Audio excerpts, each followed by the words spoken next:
अमरावतीच्या पठाण चौकात शहरी आरोग्य केंद्रात साथ रोग नियंत्रण अधिकारी डॉक्टर रुपेश खडसे यांच्या उपस्थितीत मान्सून पूर्व उपाय योजना, जागतिक मलेरिया दिवस आणि गप्पी मासे पैदास केंद्र याबाबत आढावा बैठक घेण्यात आली।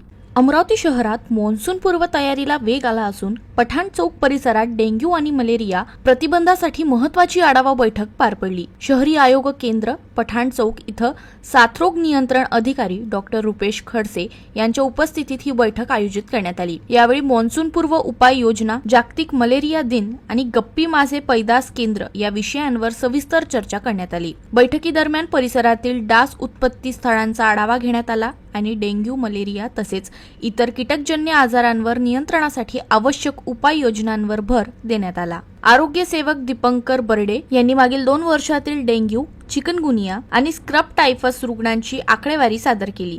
तसेच मास सर्वेक्षण आणि राष्ट्रीय कीटकजन्य रोग नियंत्रण कार्यक्रमाबाबत माहिती देण्यात आली। या कामगिरीबद्दल डॉक्टर रुपेश खडसे आणि डॉक्टर निगार खान यांनी आरोग्य कर्मचाऱ्यांचे कौतुक करत पुढेही नियोजनबद्ध पद्धतीने काम सुरू ठेवण्याच्या सूचना दिल्या। यावेळी नागरिकांमध्ये डेंग्यू, मलेरिया आणि इतर कीटकजन्य आजारांविषयी जनजागृती वाढवण्यावर विशेष भर देण्यात आला।